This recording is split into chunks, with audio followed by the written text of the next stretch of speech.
puasa selalu ada hikmah. Kita belajar lagi dari guru-guru kita hari ini, Ustadz Halim, Ustadz Pongki, terkait dakwah mereka yang luar biasa anti mainstream ya. Kok penasaran Ustadz? Kan pasti tantangannya luar biasa tadi ya, ngadepin berbagai macam karakter mereka, masa lalunya macam-macam. Apa yang paling berkesan dan gimana aja tantangannya tuh Ustadz? Ya, semua anak mempunyai keunikan ya. Seperti misalnya Pongki, saya merayu dia agar bisa kuliah itu 1,5 tahun. 1,5 tahun. Itu berhasil ketika saya menghadirkan mahasiswa UIN untuk ikut bergabung di asrama. Karena dia mungkin dalam benaknya nggak mungkin dia kuliah dengan modal paket C gitu. Bagi saya bisa, akhirnya bisa. Ada juga yang misalnya anak itu keluar dari rumah, umur 10 tahun, dia udah meninggalkan bapak ibunya. Dari umur usia 10 tahun, 10 tahun. 5 SD loh itu. Iya, itu gara-gara rebutan remote control TV sama bapaknya. Ya Allah. Ya, jadi bagi anak, remote control TV itu sesuatu yang besar, hal yang besar. Tapi bapak mungkin ini. Karena itu saya buat program, itu namanya pengenalan peta jalan pulang. Agar mereka bisa mengenal jalan pulang pada Tuhan dan jalan pulang kepada keluarga. Masya Allah. Nah dari sini sebetulnya banyak cerita-cerita yang memang membuat kita terenyuh. Anak-anak yang misalnya tidak kenal bapak ibunya di jalanan, akhirnya kita yang menentukan tanggal lahirnya kapan, hari apa, gitu, umur berapa, bapaknya namanya siapa, ibunya namanya siapa. Bagi kita peristiwa-peristiwa semacam itu sering terjadi. Lalu karena saya kalau hanya mengajak mereka untuk pendidikan ruhani saja, sementara tidak memikirkan aspek Untuk ekonominya, bertahan hidupnya ya. itu kan bahaya juga. Betul. Nanti bisa mabok maning. Iya. Nah, jadi makanya kita punya program pemberdayaan ekonomi. Jadi kita buat car wash, cucian mobil, lalu bikin Masya Allah, bengkel. Jadi berdaya, punya karya, punya penghasilan ya. Betul. Kemudian kita punya pembuatan motor custom yang kita jual. Terus kita bikin coffee shop gitu. Ternyata memang menarik anak pang atau jalanan untuk di pesantren kita, itu kita juga harus menyediakan tawaran pekerjaan atau penghasilan minimal yang setara dari penghasilan dia ngamen. Yang mereka dapat dari ngamen, betul. Ya? Dan misalnya mereka sudah biasa sehari ngamen dapat 100, 200 gitu ya. Maka kita harus bisa bikin penggantinya ya, karena kan untuk ninggalin harus ada solusinya. Betul. Dan Bang Mungki ini Masya Allah Ustaz, dulu sampai akhirnya memilih hukum tuh milih sendiri apa benar-benar dikomporin sama Ustaz? Baliknya sampai maunya gimana tuh waktu itu?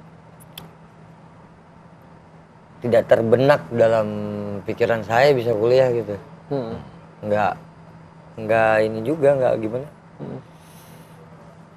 Nggak ada rencana, nggak ada. Jadi bisa nih. Terus saya tanya, ya kan? Terus kalau saya kuliah, saya apa yang cocok, Pak? Saya bilang, saya apa yang cocok, Pak Ustadz?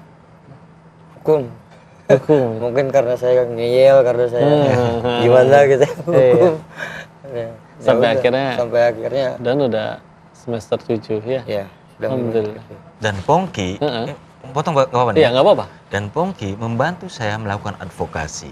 Wih, gimana tuh ceritanya? Jadi siapapun yang pernah mengaji dengan saya, kalau dia terlibat persoalan hukum, ditangkap Satpol PP misalnya karena pelanggaran perda dia ngamen di jalanan, atau terlibat persoalan kriminal, entah itu dia menjadi saksi atau tersangka, maka tim advokasi saya membantu. Wih, keren. Nah, begitu ada Pongki sekarang, saya agak ringan ini. Karena dia ikut turun gelanggang untuk membantu saya. Masya Allah. Walaupun dia belum lulus. Tapi ilmunya udah ada. Ilmu ngeyelnya udah ada. Masya Allah. Ada nggak yang nyampe akhirnya nggak kuat, akhirnya balik lagi ke godaan, balik lagi ke jalan Ustaz? Berhenti ngaji dari Ustaz ada? Akan terjadi. Misalnya begini, ada konser punk misalnya di Tangerang. Kita datangnya nggak mau nonton, bukan. Begitu konser udah berhenti malam, jam 11, maka tim kita itu datang. Saya bawa mobil, anak-anak sewa angkot. Nanti anak-anak yang pada beler-beler mabok tepi jalan itu, kita angkut masukin ke angkot itu. Terus kita bawa ke pondok, kita mandiin, kita kasih makan.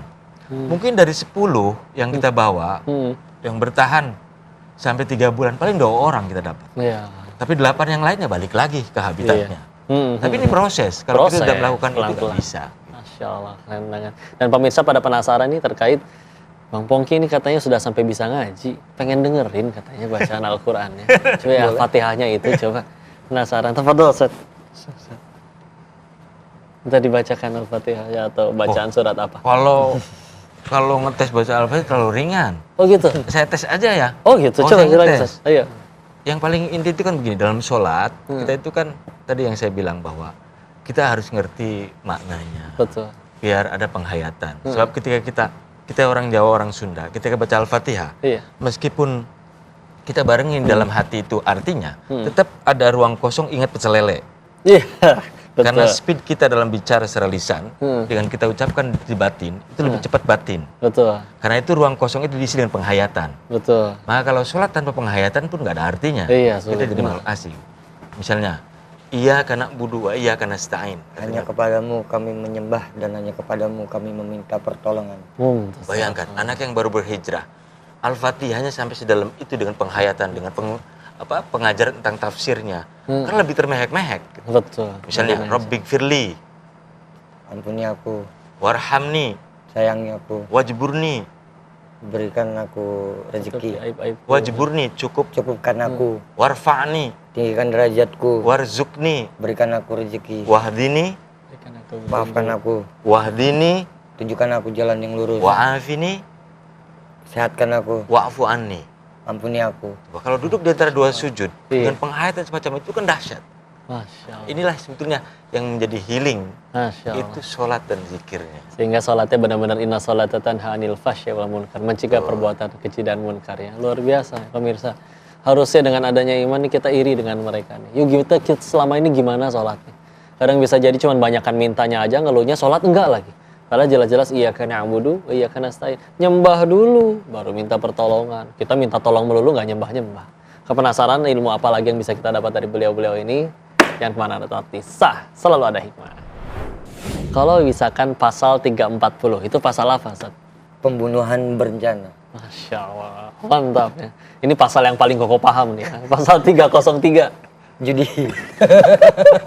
Sudah saatnya kita melihat orang tidak hanya dari masa lalunya, tapi juga lihat masa depannya. Untuk teman-teman yang di luar sana, tidak usah berkecil hati. Pertolongan Tuhan selalu ada.